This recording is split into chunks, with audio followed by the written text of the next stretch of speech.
So yeah, today I've got a very special guest. I'm sitting now with Chef Will Lew. His story starts with family, especially with his grandfather, and takes him from washing dishes all the way to becoming an executive chef. He's all about sustainability, culture, and giving back to the community, especially when it comes to keeping Chinatown alive. Welcome to Yes I'm Asian podcast. Thanks for being on the show. Thank you. I mean, as we were speaking earlier, yes, I'm Asian. Yes, you're Asian. Yeah. Yes, we're Asian. Yes, we are all yeah, Asian. and we're damn proud to be it. And something like your platform and such as this, and having the word yes in bold and Asian in bold, but yet Yeah, I am. It's all connected to Yeah. being very resonating, especially in our ability to grow up in cultures that we're in minorities. Yeah, absolutely. Yeah. So I thank you for that. Yeah, thank you. So a lot of your story, both as a chef and as a person, comes back to family, right? And I know your grandfather was a chef in the 70s at one of the Chinatown's iconic spots, Ho restaurant, Yeah. right? But before we get into that, let's go back to the very beginning. What can you share about your grandparents' journey? Like, were they first generation immigrants? Yeah, so I mean, as I become more Asian myself, because obviously as this podcast progresses with you and me Yeah. speaking, I resonate really strongly with you, but with that message just because I never felt Asian before too. So even growing up in high school, even university, I never felt that connection to be um, proudly Chinese. I knew I was Chinese. I knew my parents and my grandparents were Chinese. Um, in fact, I was so sort of rejecting and ignorant of it that I didn't even know the difference between where Hong Kong was and where China began, you know? And so I always say that my grandparents, when we're talking about my father's side, right? They came from Hong Kong, of course, uh, but they're from like the Toisan village first. So they immigrated, well, from the beginning of getting to Canada, it was always a journey of going through the wartime. So right after that moment in history, Mhm. in the world's history happened, he decided to move to North America, going through San Francisco, going through what was at the time, Ellis Island in um, New York Yeah. area, where we have our Asian version, which is Angel Island, right by Alcatraz, actually in San Francisco. So all the Asians would sort of have to go through that checkpoint, and they could be detained there for days, weeks, months, sometimes even longer. And so he made a journey through there with what I believe is his brothers as well, and he somehow ended up in Canada. The rest of my relatives on my father's side stayed in San Francisco. So he came 70s, he was a chef, 80s, he's a chef, but actually his first job was actually working, as you mentioned, in Ho-Ho's. And the earliest photo I have of that as a, was of him in 1960. So he's standing in the kitchen. We're going to donate some of those photos to the Chinese Canadian or Chinese Chinatown Storytelling Center, and hopefully we can share that with any other organizations as well. Yeah. But I mean, the earliest image I see of him in Canada is being a chef, Wow. right? Okay. Like that documentation, as my perspective. Now, obviously, with anyone else in my family, we all have different versions of like how we see where who I see him as, right? I'm going to see him as that star chef, that person who created creativity for me. So yeah, to start, that's their journey. My father's and brother, his brother, and everyone else came after, but he came first, and he settled here to make a life that allowed for multiple generations in the future, including myself Yeah. now, to be here in Canada. So where did he meet your grandmother? Was it Oh, in Vancouver I or? mean, back then, I mean, arranged marriage, Oh, right? okay. And he years back, this is probably 20 plus years ago. He's no longer with us, but like years ago, my his children, my parent, my father and stuff, asked him to sort of write a little mini bio about his journey, which most of them didn't even know, because there was three of them, from what I know, at least from what I remember, were born here, and the other three siblings were born in Canada. So a lot of them don't recognize or know that what that history is. Long story short, I mean, I think it's kind of like a rebel a little bit. I Hmm. think he was rejecting marriage. He was rejecting anything. He wanted an education. He wanted to go to some form of university. Um, so I think that freedom of going to another country created a lot more resonance Hmm. to allow someone to be different than what they thought they could be.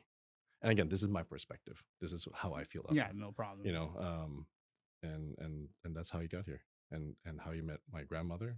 I, like I said, I don't think he wanted to marry her at first. You know, because he wasn't wanting to do that, right? He Yeah. wanted to go to school. He wanted to be an independent human being. But obviously, many kids later, they're here creating a life for themselves in Vancouver, Okay. starting in Strathcona. Yeah. So I think you kind of already have already answered that. But beyond the kitchen, how would you describe your grandfather as a person? A super playful, gentle, um, energetic human to all the grandkids. And I would say, again, my perspective, sorry, family, but probably a very strict man to his Mm, children, okay. you know. But I think that's the standard, right? And what I always say is every generation, anyone who's been, you're a parent, Yeah. I'm a parent, anyone who has a kid, you've never had a kid before, so you don't know how to deal with it. So You know you how keep, yeah, you you keep learn as you growing. go. Yeah. Exactly, you keep growing with the next version of what you learn from you should do, and that relates to how I cook as Hmm. well, and how I see the industry.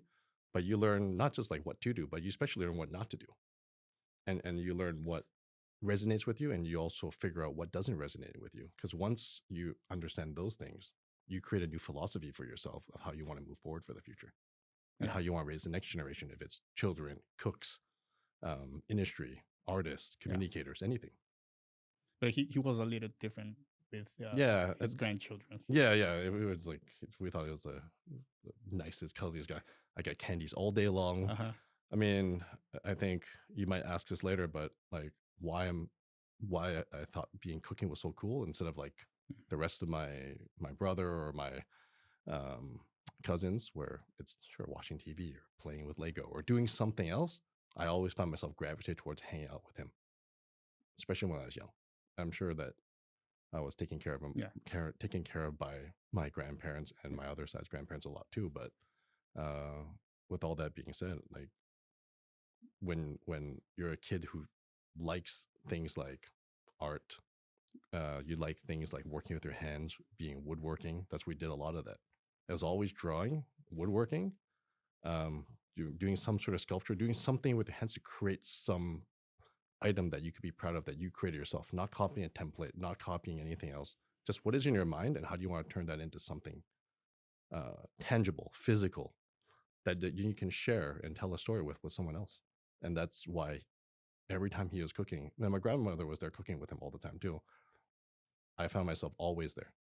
What are you making? How do you make this? What is this thing? Yeah. How come you put these things in there, but I never see anyone else put those Yeah. things in there? Why does it taste so much better what you make?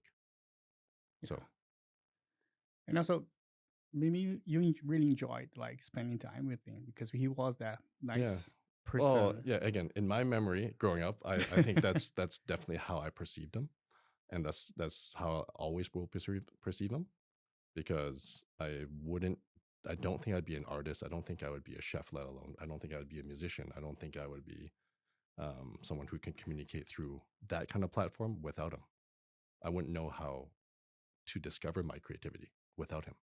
And he saw that you were interested in cooking on what he was doing in the kitchen, right? Yeah. Did he like somehow encourage you, like he was like, Cooking excited, wise, like teaching I you think things? I think like, because we're talking like one generation between, cooking, I believe cooking for him, for relatives, friends, family, was pleasure and joy. But I think cooking in a restaurant was work. Mm-hmm. Although I It's all think, about work. yeah, and what work, and how many hours can you get? How many other jobs can you get cooking? Mm-hmm. Because that was as we know, like especially in times of discrimination, like you can cook, you can do laundry, you can do You do you do everything. jobs that are perceived as more helper level things, when now we're lucky to say, like, when it comes down to cooking or anything else, that's perceived as like amazing and life changing and a platform to do something. Like, we wouldn't even have this platform to chat with each other Hmm. if I didn't, or our teams don't have cooking, the love of food. So Right. yeah, if he instilled anything, it was, of course, loving food, being creative with food. That's one thing I noticed even when I probably didn't realize what creativity was as a kid, but it felt something different than just regular sustenance cooking. Because he was always making a new dish every week. He was always making something else that someone's like, oh, this would go well together. He was creating things that I recognize now are dishes that aren't really Chinese food. They don't really exist, but I thought there was Chinese food because that was my only example of Chinese, my relatives, um, within the culture of food. So that, from the painting, especially drawing, and then like working with our hands to create tables, chairs, shelves, little sculptures of wood, that kind of stuff, that 100% instilled to me, like, this is what I want to do in the future, even when I didn't realize what a job Yeah. was. Because you were like really young, right? Really young. How old were you when you were? I mean, when I can all these things, I feel like I remember. I feel like I'm maybe anywhere between 3 and 5 years old. Wow. Is what I feel like was the time. And if I look Okay. back at any photos, because before I wouldn't even want to look back at photos. Now, Yeah. last decade or so, like, I really care about it. I really want to look at those. I really want to rediscover those. Yeah. They have these memories, right? Yeah, have these memories, be able to discuss them, but also be able to share them, knowing that we're lucky to have a platform to do so. Hmm. From Yes, I'm Asian, all the way to all the initiatives that we put our time, effort, and volunteer work into. Yeah. Yeah. Are there any of your grandfather's dishes that have found their way into your own creations? uh, yeah. I mean, number one, I didn't know there was so much sugar in Chinese food. At some points, well, we can cook without, but I didn't know he was doing, like, I didn't realize, like, oh, I see salt, I see pepper. What is this other thing? Oh, there's sugar. It makes a difference. I didn't know that. But when it comes down to a dish, I mean, I actually still remember um, interesting things. It's not really like a real dish, but like a Hong Kong style curry on Okay. top of like Pringles, on top of like chips, and of course, like, curry usually has potato. But I know it's a weird sounding dish. But like, as a kid growing up, like, that thing, I was like, waited months for it. It might come every 1 month. It might show up every 6 months. Who knows? But when it showed up, I thought that was the coolest thing ever, because you get to eat chips for dinner. But with cooking, I'll jump forward a lot. But actually, um, and if you reference this, I can definitely elaborate later. But if you reference this, just last year, you know, our team, Chef Sharon, we have Chef Josh, we have Isabella, we have tons of people. I can name tons of people, Baz, all these guys. But when we were taking over a restaurant temporarily, just to do pop ups and everything else within the last year, we did a little 1.5 month pop up we called Chop Suey Chow Club. And that was done in reference to um, vintage 1960s, 70s Chinese, Canadian inspired dishes. And where we drew all that from, 100% from Yeah. my grandfather, Yeah. and menu items and resonating items that relate to every one of our team members. So even from how we designed the menu, to the drink menu, to the atmosphere, we were lucky enough to get donations from the Chinese Canadian Museum to decorate the place. We were lucky enough to get donations of um, menu memorabilia and Hmm. everything else to resonate, to give factualness to what we're creating. That would be a dish from the 1960s or 1970s or even the 1980s, but done in a modernistic way, to where we're cooking in 2025. Yeah. So yeah, I mean, a lot of his philosophy of cooking, I think, translates to that. But we all have that story that brings a little touch and a little bit magic to each dish. Yeah. It is important, right, to keep that alive Yeah. somehow. Yeah. So yeah, that was a really proud moment, and I was able to sort of reconnect even further to talk about how maybe I would be in his shoes at that time, how he probably Yeah. felt cooking those things. in a restaurant that wasn't even Chinese, a very Western restaurant. Really? So yeah, it was a very interesting pop up to share very important personal, but also community based moments in an environment that you wouldn't expect it to be at. And we were lucky enough that we were able to touch a lot of people and share those stories and just like you, just bring a little bit more Asian cultural reference to the platforms that we have, if it's speaking, if it's food, if it's anything. Yeah. What's his What's his story with Ho Ho's? Like, why that restaurant meant so much to the Chinese community here in Vancouver? Um, one, I mean, as I said, 1960s, he showed up, and that was his first job in Canada. He also worked in a restaurant across the street, which is no longer there because it burned down decades ago, but it was called Hmm. Ho Inn. But I mean, I guess especially when you immigrate to Canada, and especially in that era of time, or even before, like how hard is it to even find some place to live, some place to survive, some place to actually call your community if it isn't in Chinatown? So if you're not able to, you probably won't be able to get a very pleasant job Hmm. anywhere else. So I think cooking allowed him to have that community. Again, this is just my feeling about it because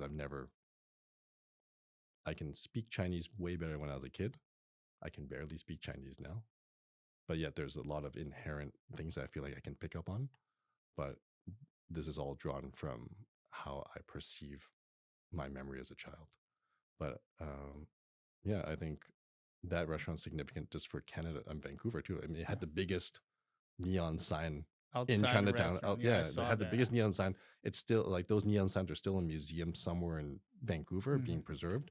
I know that if all things happen the way that Chinese community wants it, that sign might be resurrected one day as well. Um, and why is that restaurant significant? I think it was pretty big, probably for the time, and it just was able to be a hub for a lot of people. 2 stories, right? Like pretty scary basement from what I remember going down. um, and just interesting place that probably a bunch of people can hang out at that they could call their own. Yeah, it was. I think it was a place for the community to celebrate like special occasions, Yeah, right? Birthdays or yeah. It's a wedding banquet space. It's parties, yeah, right? yeah. Yeah. It had a like it had banquet space in the top from what I remember, but it was also just it's a large enough restaurant that can accommodate. I feel a Hmm. large part of the Hmm. community when you want to feel more Chinese people around you, when you want to Yeah. feel more people who are immigrants around you. Yeah. There was I think have read something that they were trying to reopen the restaurant there. I Yeah, mean, is yeah. that I mean, still closed? Trying to get yes. I mean, permits or there's something like lots that? happening. I'm sure there's some. I would be the biggest advocate for that thing to open. Hmm. I think it's been worked on with Carol Lee. Yeah.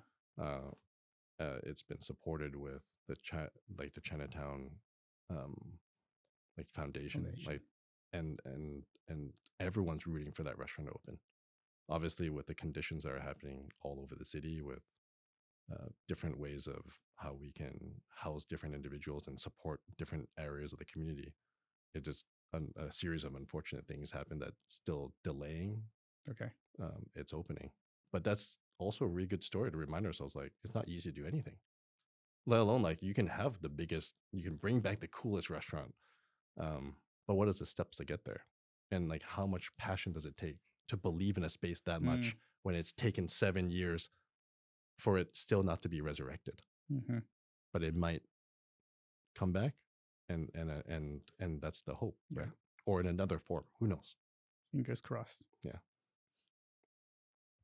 So it seems that your grandmother was also involved in the community.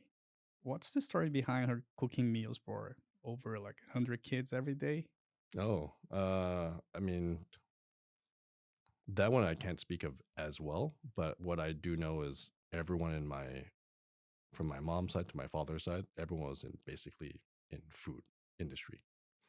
So, uh, my grandfather was obviously a chef. My mother's side, my grandfather there was like a cook on BC ferries. They came much later. My father's side came very early on. Um, and and then the jobs that she had, she worked in like a chicken plants.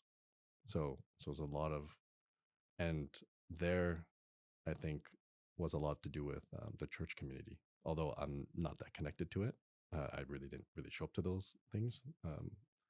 Uh, she did a lot, and so it was always about cooking for that group of Chinese Canadians who were in that community together, and Yeah. probably very far and few between. Not only Yeah, children. yeah, Okay. not only children, and I think because when you're in the F&B world or in food industry, sometimes the perk is you have a lot of food. Mm-hmm. You get to bring home food. You get to like eat lots of food. You get to try lots of things. So I remember lots of chicken products in my grandparents' house. So I'm very sure that that was like very generously donated, not just by them, obviously, but donated by wherever they Yeah, worked, yeah, donated to feed other people. And especially then, like that's the best way to connect people to the community is yeah, for sure. feed each other. I think I was reading one of your interviews, and you once described her as a powerhouse. What did you mean by that? Mm, I would say, if anything, it's the rock that keeps everyone stable. You know, it's, I feel actually, if anything, it's the easiest way to say it. And you're only sparking to me right now. So I'm trying to first time sort of Mm, explaining yeah. that. So I think when you have a generation of men coming over from Hong Kong or China Mm, in an era where, you know, even before they ever showed up, like it's not the most acceptable thing to be Chinese in Canada at that time, right? To then where you have several children who you need to raise in as pure minorities and being stuck in very certain areas of the city, uh, but yet quietly maintaining the household, maintaining the positivity. I've never seen my grandma one time angry in my entire life, no matter how crazy things get. I've only seen positivity from her my entire existence until now. She's 90 something now, wow. right? And she still lives with pure positivity. So I think if I ever use that word powerhouse, then I should have used something more powerful than that. Even more than that. Because yeah, way more than that, because it's the subtle intangibilities of that mentality that I feel actually made everything work, right? Allowed such difficult transitions or life-changing moments or events or anything to keep everything flowing together, even though of course there's a visual patriarch, but I actually think it's a matriarchal. Um, it's matriarchal maintained. Yeah. Yeah, if I can put it that way. And it's beautiful, right? You still have that same perception to this day Yeah, really. of her. Yeah, and I mean she's going strong still, and I find it really powerful that that mentality has not changed one bit from what I remember as 2, 3, 4, or 5. However, I Yeah. remember my grandfather. This is how Long exactly how I time remember ago. my Yeah. grandmother. How I remember my grandmother now, and how she still is now. Wow. Yeah, That's amazing. yeah. Thanks for bringing that up. What about your parents? Because they did already said they did kind of follow similar path. Yeah. Well, a few things. My dad came when he was around 10 or 11, right? I don't want to date them, but I mean, he's born in 1949. My mother's born in Yeah. 1955. Well, Sorry. no, same Yeah. age as my dad has the Yeah. same And then when age. we Yeah. say we're both in our 40s, yeah, I mean, Yeah. Yeah. I'm certain we're roughly, Yeah. you know, we Same generation. same generation to feel the same generational walls, Mhm. even though we both come from different countries. So yeah, I would be very thankful and grateful, and I'm glad you're asking because I don't think they ever hear me say this in public. But like, without their mentality, like they both went to UBC. They both had a very, I'd say my dad is, my father is like a hippie mentality, Okay. but but having instilled sort of Chinese and a little bit more traditional principles in the mindset, but yet the heart and the philosophy of it all is actually about how do you think more modern? Like how do I not restrict my children? How do I give them the maximum freedom in the Freedom. mind to grow how they want to in a country that's not where I grew up. We are not all Chinese here. We're not all Asian here. And when we're growing up, we, like you said, like I resonate with you because we rejected being Asian. Mm-hmm. I rejected being Asian for over 2 decades Mm-hmm. because I didn't understand what that meant. You want to be different. You don't want to be the same as what's surrounding Yeah. you so tightly and sort of keeping you in that bubble. But yeah, anyways, long story short, I mean, my parents, I think it was my mother came when she was around 8, like last year of high school. So she came here a lot more Hong Kong thinking, just like Asian thinking. And I think they're a really good synergy for each other just because they were able to grow together in understanding how to raise Canadian kids, Yeah. you know? And so what I value one of the most is just an open mind, freedom of an open mind to be an open mind, if that makes sense. Yeah. And not to stick with traditional ways of raising children in a Chinese mentality or a Hong Kong mentality, but just be, okay, what is your passion? Pursue that passion. Explore it to the maximum. It doesn't mean you have to make a lot of money. It doesn't mean you need to be very successful. What it brings you joy. Do what brings you joy and brings you love. And if you have that, then that is success. Although in practice, when you start getting older and you're like, oh, okay, well, we had your cell phone bill and blah, blah, blah, all these funny Yeah. things, maybe that philosophy sometimes wavers a little bit. Yeah. But when I'm so lucky to have, and my brother too, have that instilled in us, and I can see that there's a big difference than my other friends around me who weren't given that sort of hipster mentality, that it made me who I am today. Or else I would be probably stuck in a mentality that would be very restricting. But the mentality that I have is completely free, thanks to them. Yeah. That makes the whole difference, right? Yeah, yeah. So that's what I'd say. And I can see that my mother grew with that Mm. philosophy as well as we grew up, and her mind opened up a lot to be like that as well. And I'm so grateful that to this day, like, they're hugely supportive. They might not have understood me being a chef because that world is foreign to them, or any career that's not what they're or anyone's used to is foreign to them, right? So that was a little bit scary for them at first, I believe. It was a little bit scary for me, uh, but nonetheless, without an open mind and open heart and like just a freedom to be allowed to be free, um, all the stuff that I do now, all the things that I think we can do better and we can be even more proactive in and supporting each other as a community, each other as Asians, each other as just humans. I don't think it would happen without them, without that philosophy. Yeah. Would you say like Chinatown felt like a second home to you? Or what core memories stand out from Chinatown beyond cooking with your grandfather? Um, the memories I have, Chinatown was a place where my grandparents brought me when my parents weren't around, right? When they were working and I had to be taken care of. Yeah. And it wasn't like all the time either. It not necessarily as the core place I went to. You didn't grow up in No, Chinatown, no, right? I grew up in East Vancouver, and by the time I grew up, all my grandparents from my mom's side and my dad's side were also in East Vancouver Hmm. at that point. But I think that was a big deal for them to be in East Vancouver and have their house for same house to this day. So the core memories I have in Chinatown per se, the funny thing is they didn't even pop up in my mind until just the last few years Hmm. because of all the stuff that, yes, I'm Asian now, Yeah. like believing those things and actually resonating so powerfully with that stuff, with that mentality and that heart to be like, I'm not rejecting who we are, I'm accepting who we are, Yeah. but actually I'm damn proud of that.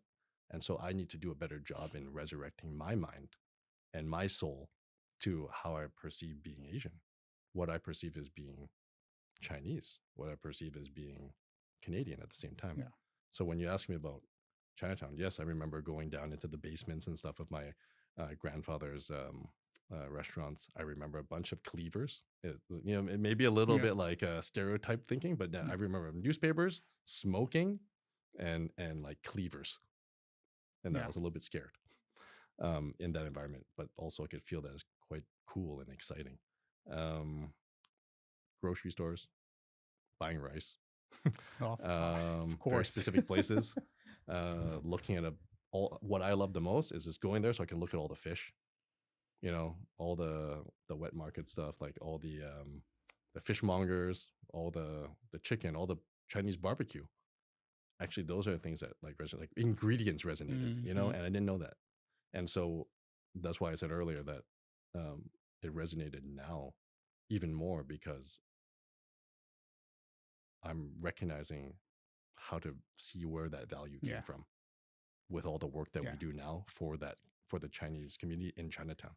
Do you feel like it is part of your life, but you're now kind of discovering everything like it's Yeah, as it's something new, but yeah, it's actually not because it is part of yeah, your yeah. It was inherently childhood there, or but yet it's been suppressed. I guess it's like my own ignorance suppressing the fact that why am I not proud being yeah. Asian?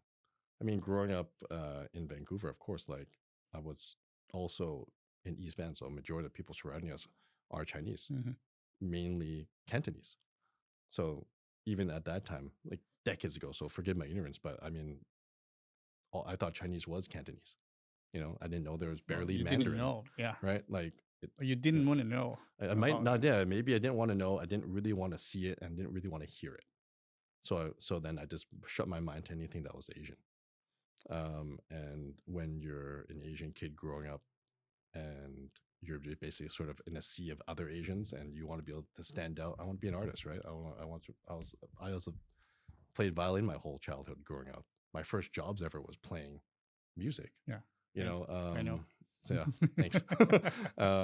So with those things, like I I didn't want to be just another what I perceived at the time, another person within that sea of Cantonese kids Mhm. at my high school, and when you can see many people who weren't Chinese garner all the attention and the opportunities. I'm not saying that was a bad thing. It wasn't done like um, maliciously at all, but just I think we're kind of shy and Mhm. conservative growing up, Yeah. and maybe other cultures at that time too, or a little bit more outgoing. So the people who are outgoing are the go getters who are gonna get something being recognized. And I didn't want to be like that. I didn't want to be just another person in the sea of the you know of every other Yeah. Chinese kid. So when that was me growing up, I think I didn't want to I didn't want to believe that I was Chinese at that time. Mm. I didn't want to admit that I was because everything I was doing wasn't following what was that commonality in the exact environment that I grew up in. Right, I'm not speaking for you or for anyone else that has that experience. This was my personal perspective of the experience that I grew up in. But So were you like me? Like I didn't want to even talk to other Asian kids. I was lucky You know enough what I that mean? Like I yeah. didn't even Well, okay I think play with other Asian kids. because I was also in an environment in East Vancouver where most of my friends were Chinese, I had kind of like no You choice. couldn't avoid it. Yeah, I couldn't avoid it, and of course, family, friends, everyone else, like they're very connected, right? But I would say uh, that it wasn't that I didn't like I love all my friends, but didn't mean that I resonated fully with um, just being okay with it all. We had to resonate more so with being able to how do you sort of break free from it while not being a rebel from it. Because I was still a pretty innocent, good boy. Yeah, So you also you had a kind of comeback to cooking in high school, baking, making tacos with yeah, friends. When you think about cooking with friends back then, did it bring back memories of cooking with your grandfather and family at home? yeah. Well, I had two resurrections of cooking actually, and again, you might bring that up too, but and that's really deep research on your end.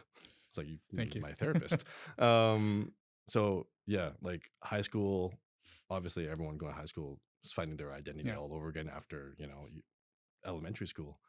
But I found my core group of best friends at that time, and our favorite class was home ec. Surprisingly, bunch of dudes, right? And but we would learn something new every week. Maybe baking chocolate chip cookies to making like taco bowls or making a salad dressing or something. And then we found it so naturally that it was the only thing we even talked about. It was like, oh, I have this at home. I have this at home. Okay, bring it over together. Let's go to this guy's house. Let's go to that guy's house. And then every week we would just replicate the same thing we learned from school. But then we'd use that probably as the excuse to hang out because we'd do like when we play basketball after, we would just do kid stuff after. But that was the core of like, oh, let's all hang out after school. Let's do this, and then we would just make the same thing. This went on for the entirety of like grade 8. Did you ever connect this with your grandfather as a Um, chef? Like, did you ever say to your friends, like, "Oh, my grandfather, uh, he used to be a yes, chef"? subtly, but not as the core. And I wish I could say that it was the core, but what I realized was, um, like I thought if I can go back in time when it was those ages 3, 4, 5, again, I don't really exactly remember the age group that I was in, but when I could say what was the first job I ever wanted to be that I could clearly remember and remind myself and talk about, I always said I want to be a chef. Hmm. And as time goes on, you learn about art, you learn about music, you learn about performance, all these cool, fun things, sports. You forget. I forgot. So when you ask me in grade 8, when I was doing all those things with my friends, I might not have in that way been able to articulate honoring Hmm. that aspect of being inspired by my grandfather, but I definitely say it just manifested itself naturally through that action, Yeah, if that can make sense to you. yeah, And then there's definitely a 2.0 resurgence as well, which I'm sure we get chronologically we'll get to. yeah, for sure. So before becoming a chef, you had, of course, other interests. When did your passion for music begin? And for you, it started, as you said, with Oh, playing the okay. violin. Well, I mean, I think this is another very Asian thing. Grow up, you learn music, you play piano or Yeah, of whatever course. for Piano lessons, right right? piano Yeah. lessons, music school. Like I was lucky, and that's what I'm saying. Like I'm very grateful for my parents for thinking and investing their time and their resources to create experiences for me and my brother. At least I can speak to that for myself Yeah. for sure. And creating those experiences means um, basically music schools 5 days a week. It meant sports camps. It meant a little thing called mini university at SFU every summer from elementary school onwards. Like it meant always doing something new, maybe from gymnastics to pottery to math class to Chinese school to like everything. And so my time was always filled up with how do I discover new passions? Was it, or is this something that's still part of the Chinese culture, like learning, I having mean, piano lessons, yeah, I think playing an I think instrument? I think it's a great thing to do. I also think that every family, every society, every different way people grow up is different. So if it's valuable Yeah. to that parent Yeah. or those parents, then it's valuable. If not, then I think also people discover what Yeah. they like by just finding those moments to discover it. Is it prominent still? Yeah, I'm pretty sure it's kind of prominent. I mean, I'm Because sure there's a lot of people just who still, remember you saying now, like, 'cause just remember Marie Huey saying, like, yeah, her parents, they forced her to have piano yeah, lessons, and she didn't like it at first. yeah. Well, I'll say something interesting. Is I don't, I'm not. Maybe I'm on the show thanks to Marie Huey. I'm not sure, but we met each other doing two of our passions. One, playing basketball, and it was all from a cruise ship to Alaska. Randomly, we just my group of friends, her family, there. We're like, okay, we gotta play basketball. Her and her two brothers and everyone else, we just played against each other. I'm like, man, this family's really good. And my friend group going on this cruise, I was the only one who played basketball, so everyone was just like joining along. So I was like, Hmm. oh, my competitor, but also my friend.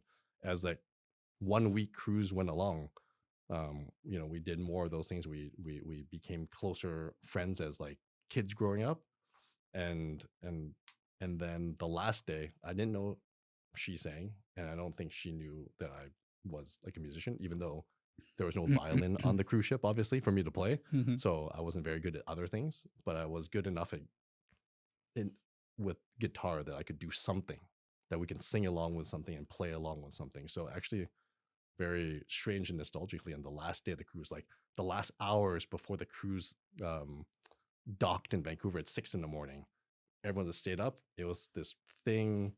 It's called the solarium, I think, on the cruise ship.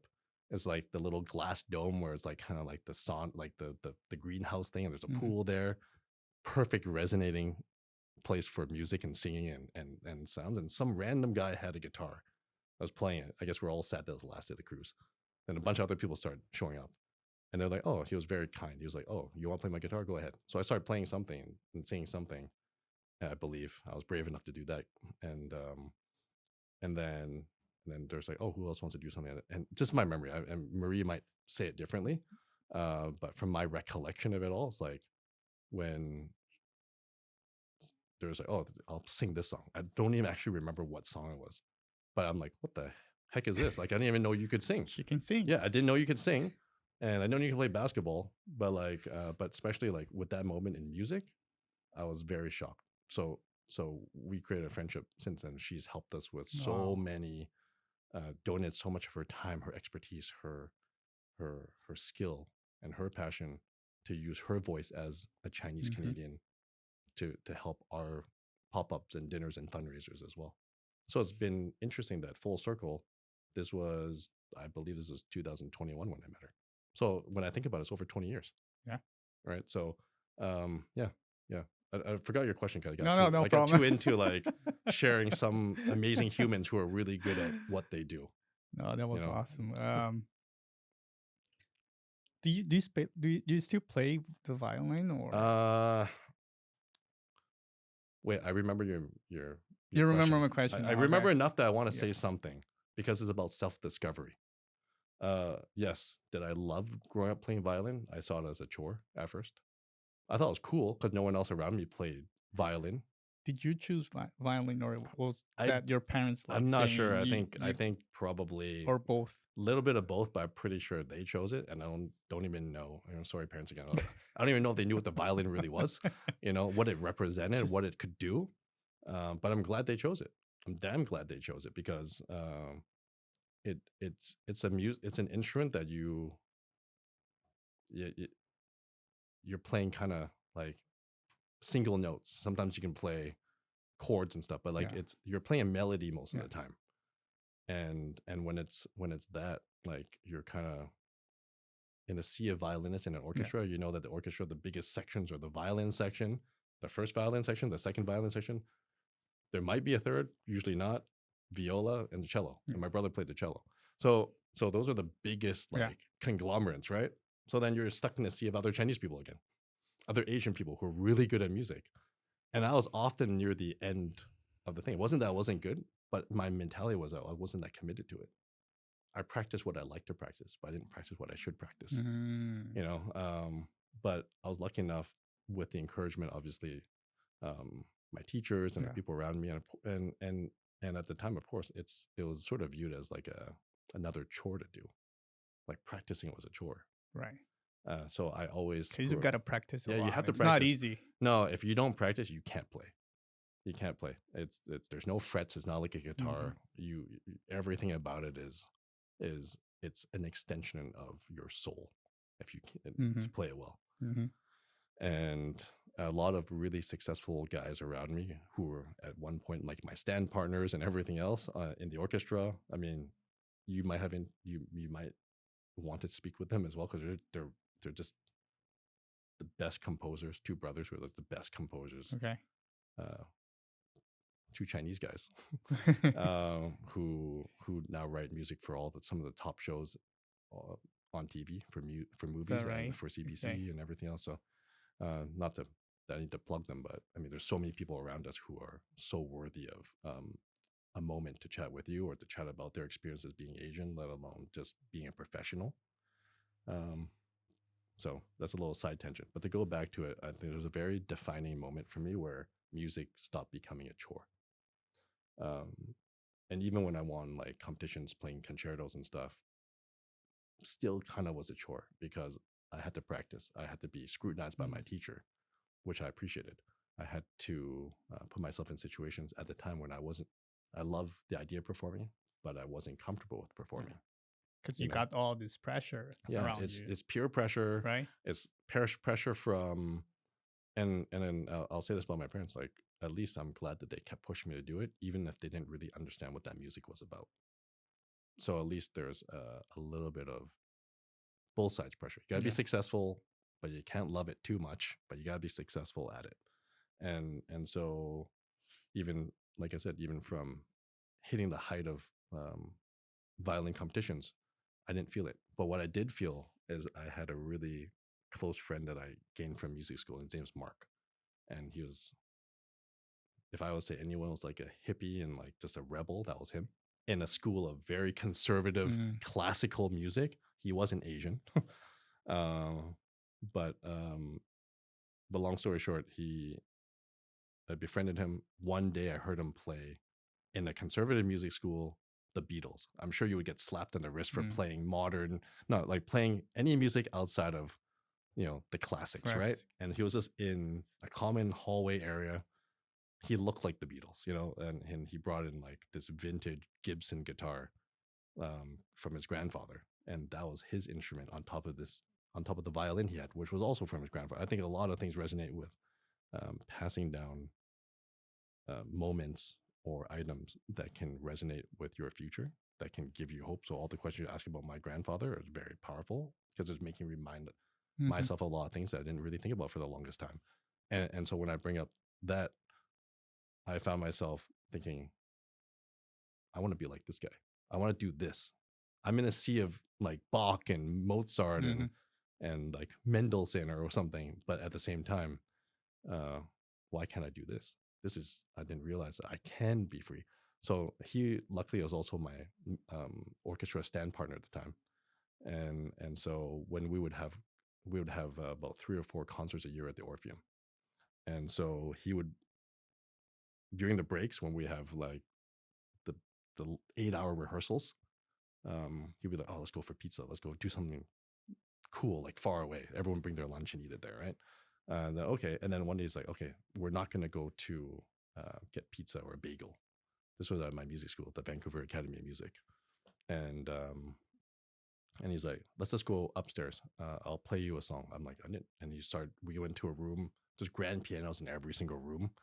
And then he just started playing. I'm like, number one, what the hell? I didn't know you played piano. Number two, what is this amazing piece of music? It's not classical. Like, what is this? Is this some pop music? He's like, no, I'm just making it up right now. I'm like, what the heck? And then he's like, you brought your violin, right? I'm like, yeah. He's like, okay, um, play along with me. I'm like, at that time, I didn't know anything about improvisation. I didn't know anything other than what the heck is the music's on the note. And even then, I can barely read music to this day. So I listen to music to feel the music, to play the music. But he was like, you don't need music. And this relates to cooking. This relates to everything. Mm. You don't need music. You don't need the notes. Like, the notes are what you feel, what's coming out of it. Just pick up your violin. If you don't want me to look at you, turn your back to me or close your eyes or something. Just play. He just kept going. Didn't stop. Encouraged me. Didn't give me any pressure. I was like, oh, I may as well try. And then the first notes that came out, again, my memory. But I still feel this to this day. It's like it just came out so. It's like someone took over my body Yeah. or something, Yeah. even though I know nothing did, Hmm. and I just played along with it. And I thought that moment went on for hours because it was so euphoric to be able to improvise music through an instrument I knew so well, but never discovering that instrument in that capacity. It was always just a tool to do something that was someone else's idea on a page. But I didn't realize I can translate my own feeling because there was no music, so it was all feeling into composing, creating, resonating with someone else in collaboration that led to something that sounded in my mind, and I Yeah. believe it was really beautiful. Because at So that time you just had, pretty much played other.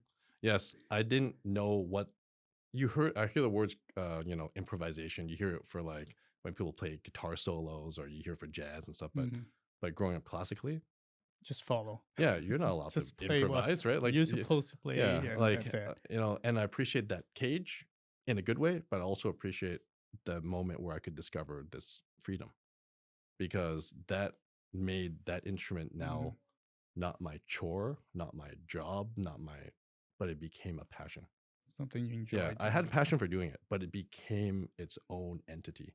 And then music like took off from there. That's what made me love music, actually.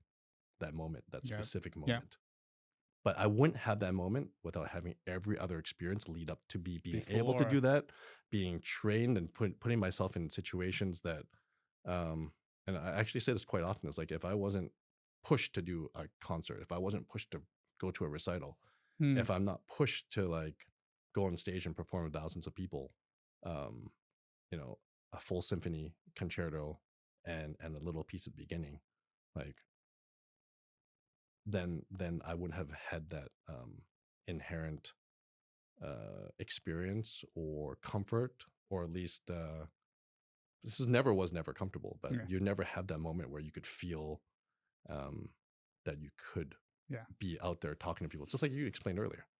It's And there's always someone that gives you that opportunity, yeah, that believes in you, yeah, right? yeah. Mentorship, having someone or an organization or people or friends who can give you a little bit of Mm. encouragement and and support. That's all you need. You Yeah. just need that one spark to Yeah. you know to catalyze anything you want to do. Yeah. Yeah, That's it's incredible. it's But um that's it. yeah, you need that, and you need that, and we're lucky enough to have moments all in our lives. But if you don't recognize those moments either, sometimes you don't recognize yourself, but sometimes Mm. people who believe in you so much can help you recognize it. So you need to embrace the world that's around you to allow yourself to have those moments to Mm. be more of who you are, not just who you can be, Yeah. but more of who you didn't even realize you Yeah. could be. You gotta, allow yourself to Yeah. have that Yeah. opportunity. Yeah, accept that. Otherwise, Yeah, then it's not there anymore. Right. So, and I'll touch on this later with music and okay. everything else that Yeah. relates to food. Yeah. I can see that music is one of your passions for sure. Yeah. You get really excited when Yeah. you talk about it. Uh, can I ask you who you are when you're not working outside outside work? How do you like to spend your time when Outside you're of, not working? Because that's difficult. I well, I can mean, I see. joke with our core team all the time, but like, we work 30 hours a day. I know, right? Like, it's like you do, we all do, Yeah, right? we Like, all do. but that's what it feels like, because the passion never leaves. So actually, example, Chef Sharon, who I work with a lot, like she says all the time, She's but my, here. yeah, so grateful for the support, because um she always says like, oh, cooking is my only passion. Mm, And of course, like, we all have other responsibilities in life, we all have other jobs to do, but I think what we all do is just find ways to perpetuate what our mission is. mm, And that's kind of how I live my life. Like, it's purpose, mission based, and it's not like a mission like someone gave it to me. It's the mission that we create ourselves, hmm. and we create a core group Yeah, of people it's who are around us. your mission. Yeah, and our own ambition, if it resonates with others, then we're able to share that as a team, and that, like, you get obsessed with it, actually, and you get stuck into it, and you really can't let it go. Yeah. Like, little things here and there. Yeah, you bring up music, of course. Like, like, I'm grateful I have a almost 2-year-old daughter. Like, she's my passion too. Hmm. But who can't say that? Everyone would love to say that. And at the same time, yeah, I alluded to it. Like, the one day a week I get it, I get to play basketball or something. I love that, because it's something that I grew up realizing that I actually connected to music, and I connected to food, because it's a platform, it's a stage. You're not just playing to be competitive, Hmm. but you need to learn how to play within a group of people. Sometimes you know them, sometimes you don't, and it's just like music. You're in an orchestra. You're in a sea of other professionals who think they're the best at what they do too. So those moments, for me, translate to how you can um, find your voice, find your skill, find your talent, find your ability within a sea of other people who have just as great abilities as you, if not better. Yeah. Okay. Roundabout way saying, like, there's no time for anything. Yeah, I love Just working. I basically love work, working. basically working. Yeah, you Yeah, I love don't. working because it's not work. I love working because it's I always treat it as like cooking is a platform.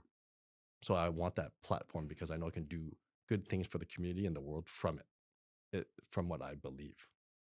But do you feel that sometimes you need to disconnect a little bit? Um, if I do, I haven't yet. So, Okay, I don't want to you scare haven't myself. tried that. I don't want to scare myself. Who knows, right? But but I think the balance is that I'm lucky enough to have people around from various aspects of support, Yeah. and especially from our teams that give us that cushion, you know.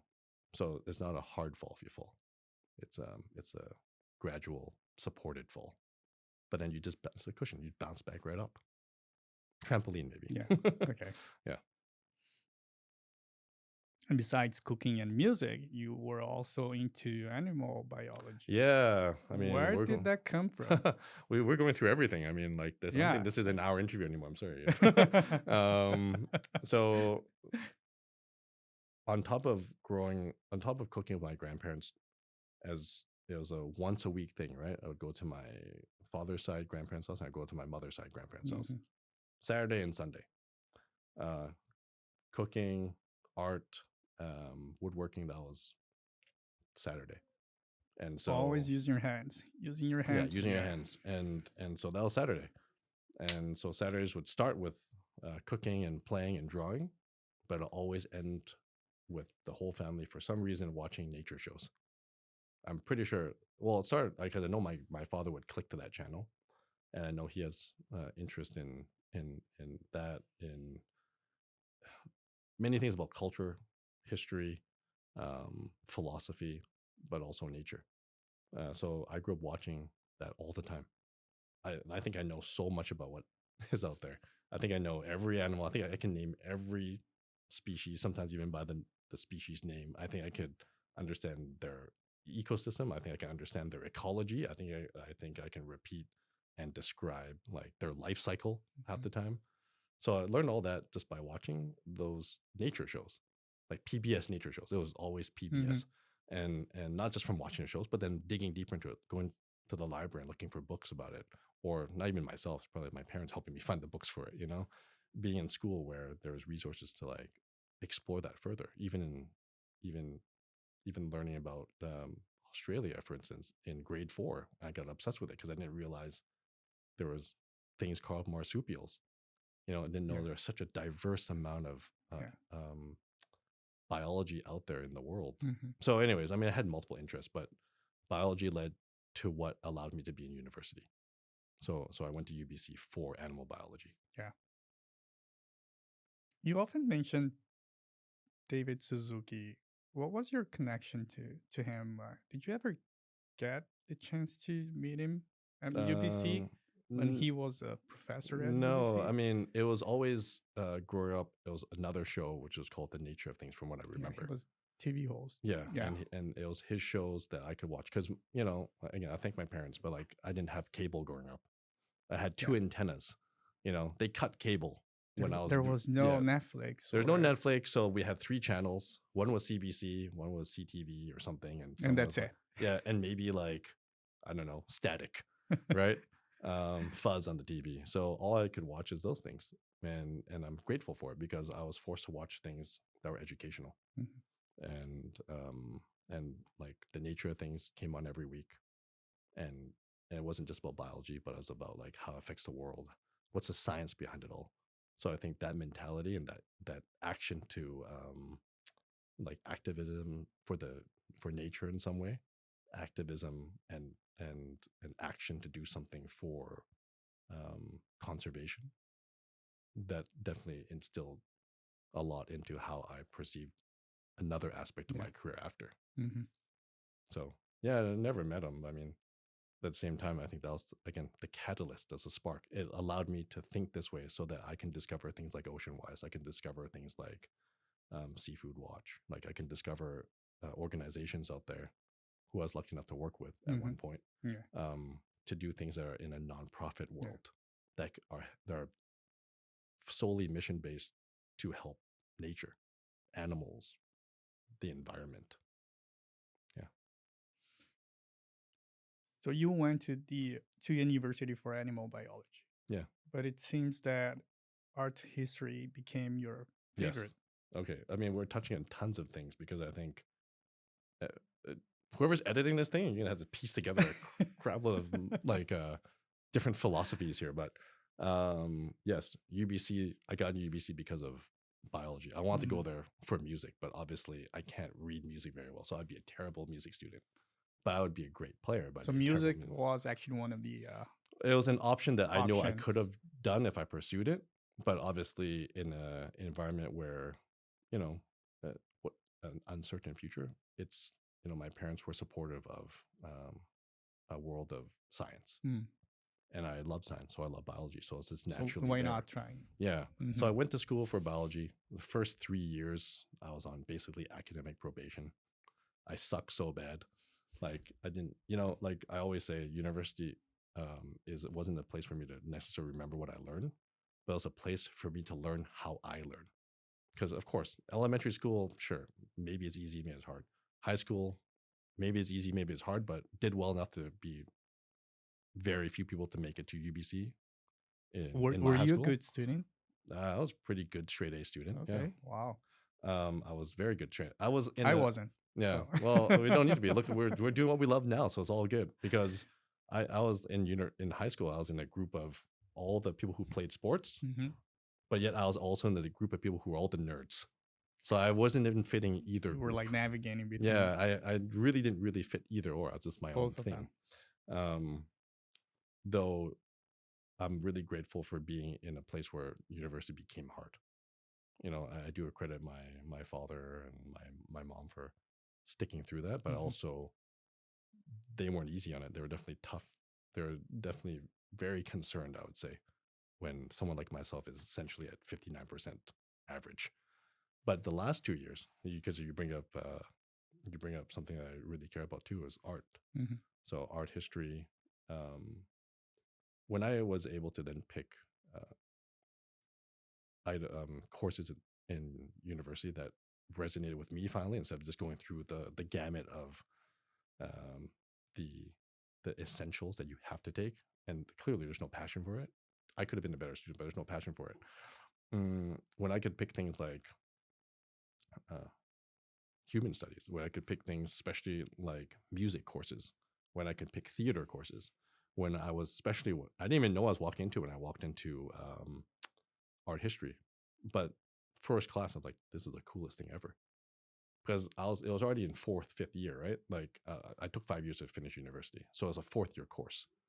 Um, and so everyone there was an art history major of some way, or at least an art major in some way. So they knew everything, and I walked in there not knowing anything about different eras of culture of art. Like I think I knew art. I loved creating art, but I didn't know the history of art. So what that taught me a lot for the way I cook, and this is one of the most significant things that have changed my whole career, how I describe and how I create the philosophy between what I do, is that I had the same teacher for my entire art history moment at UBC, and it was 18th and 19th century, potentially 20th century French art history, and she, I believe she was also very hippie. She was a Mm. very hippie teacher. So even her classes and her exams, especially, weren't your typical exam. There's literally like, it sounds like a joke, but it was almost like this. It's like every exam was, the finals were one sentence. What is the significance of this piece? That's all. In a maybe more poetic way than I'm putting it, but that was the core issue. That was the core thing. It was, what is the significance of this piece? And that was instilled over each day, each course. Like, why is something important? Mm. Like, you can tell any story about art. You can tell any story about a dish. You can tell any story about music. Someone has a reason to write it. Someone has a reason to produce it. Someone has a reason to create it or eat it. So what's the significance? It can mean something different to everyone. But as I slowly discovered that philosophy and that mentality, it was just like, be critical thinking for yourself is how I sort of took it. Mm. And from that, what is your interpretation of peace, and why do you find it significant? But also, why does society or culture find that moment, that piece? What does it represent? Because in 18th or 19th century French art, let alone any art, think about back then. You just said there's no iPad, there's no podcast. Like people were consuming things based on a public image of the monarchy, for instance, or like it was very controlled. So what is the significance? Why does someone with no like think about how expensive it would be for someone to be like, I want a painting, 10 foot by whatever, like huge painting. Hmm. Only the monarchy, the church, or some the government could afford that. So it's of a narrative, right? So understanding that, then seeing how art actually transitioned into being something of pleasure or something of able for the commoners to have, because I mean, I'm only speaking of what I learned there, but like, of course, nothing is cheap. Like producing art actually isn't cheap. It's like imagine us Yeah. imagine you producing this Yeah. the amazing show. So I just harken back to the reality that that line resonated with me and still resonates with me forever. So that's why I find once I heard that, and I was a dishwasher at the time, but once I heard that, I washed dishes for 2 years from that point on. But um, that gave me enough like momentum to be like, okay, the significance of what I'm doing is powerful. Every action that you take that you want to share with others, or every communication you want to do with others, actually has a backstory to it. Yeah. So if you're not cognizant of the idea behind it all, or that you can gain other people's perspectives because there is a significance to that moment, to that way you want to communicate, to that piece of art or thing you want to produce, or dish or menu you want to Mhm. write, then at least it should have some sort of meaning. It doesn't have to be deep, but it needs to be powerful in some way. You can't just put things because you want to do something. Yeah. You always can put purpose behind anything you do. That was really the core principle that I gained out of it all. So that defined my whole university mentality, and it still defines how I cook to this day. How I not just cook, but what I want to do, what we do. And who was that teacher? You remember? Her name was Dr. Maureen Ryan. Maureen Ryan was our teacher, and Yeah. I went back recently, Shout walking out around to her. UBC. Yeah, I went back to university just Yeah. to check it out, and I thought I could find her, randomly surprise her, but I couldn't. You couldn't. Who knows? Yeah. She's a Maybe now. hippie. Maybe she's watching now. Yeah, she's watching now. She's a hippie, but she encouraged two things. She encouraged me either to become an art history like a major, which Mhm. she's like, you know nothing about this, but the way you're thinking and what you care about is resonating with her as a professional in that field. Or she was a huge advocate of me becoming a chef. So she supported either. So she Wow. was awesome. And Did she say that to you? yeah, I mean, she showed me the action. She was like really above and beyond mentoring me when I didn't really know she was mentoring me. Yeah. Yeah. At least supporting in ways I never felt from any professor Hmm. at university. Of course, there's many amazing teachers at high school and elementary school too, but in university, when you got to be your own self and you got to like find your own way, and they have other responsibilities, they have their papers to write, they have their things to meet. That she gave me a lot of her time and leniency for not being not being educated as much as all the other students were at the time, to see potential. So that was really helpful. Yeah. And very powerful.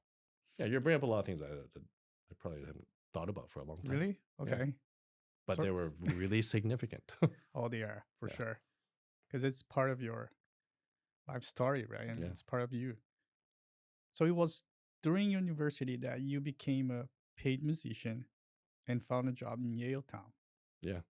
And they sent you straight into the dishwashing area of the kitchen. Yeah. Well, Can you share the story of your suit and yeah, sure. how that experience changed the direction of your career? Yeah.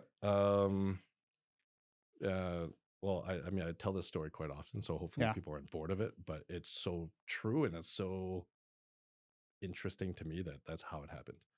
Yaletown at the time, right? We're talking about like the beginning of 2000s, up and coming. It was like the cool place to be. So as a university student, I'm like, I want to be cool. Can't afford any of this stuff, but I want to be part of it. never been even barely into a Western restaurant in my life. Just like always eat Chinese food with my parents, right? So I didn't know anything about that culture. I didn't know anything about the food. I didn't know anything about being in a place that was like, I didn't know restaurants were exciting. I didn't know restaurants are uh, other than, oh, you go there and eat a big bowl of noodles or something, Mm-hmm. and not to bastardize how awesome that is either. But so yeah, I was encouraged in a friendly but assertive way with my parents that, yes, it's good to enjoy your summer and play sports every day in the sun and stuff, but I think you gotta find a job. So I'm like, okay, what can I do? Because I in high school I really loved like fashion, so I tried to get all these like jobs working at like some stores on Robson Street back in the day. But then I was never successful because I didn't have anything to show any experience because I just didn't. There was too much time That's how doing. we start. Yeah, No no, experience. yeah. There's no experience. So I went there with a resume just of things I did with music or volunteer things I did with like St. John's Ambulance and all that stuff. And that was all that was on my resume. Super small resume. I didn't even know how to write it. Didn't know what the heck a Two resume lines. should be. It was really 2 lines. Yeah, it was maybe 2 lines, and that was good enough. So I walked in to multiple restaurants. The first restaurant I walked into, uh, they they I think it was actually quite interesting in the most like connected of ways because I walked into it was the Yaletown Brewery. So everything was in Yaletown. So I walked into Yaletown Brewery, and they were awesome. So there's like no dispersion here, but they're amazing. But I walked in, I'm like, oh, I have a resume. They're like, do you want to work in the front? Do you want to work as the front of house or the Mm-hmm. back house? I'm like, well, at the time, like, oh, my grandfather was a chef. Maybe I want to be like, maybe we're gonna rediscover it. It's kind of cool. Yeah, I want to be in the kitchen. Okay, let me bring out the kitchen manager. So I'm like, okay, sure. So I didn't know the terms. I didn't know what a cook was. I didn't know what a chef de cuisine was. I didn't know what you know, I didn't know any terminology. So I was like, oh, so I guess everyone that's a manager is probably called a kitchen manager. So then some guy comes out. He's like, oh, I'm the kitchen manager, right? Like shakes my hand. I'm like, here's my resume. He's like, I looks at it. Okay, sure. I'll pass it on. We'll call you of something.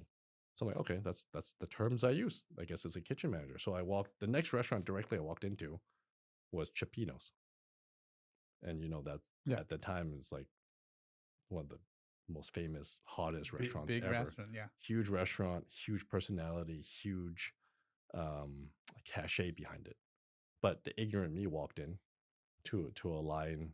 It was they had that, and I think they had another place called Inautica or something, which Mm. opened for a while right beside it. So it was like an offshoot directly connected to it. But I remember clearly walking into that restaurant into a open kitchen of a line. Like my memory says, maybe 8 to 10 chefs working, just open.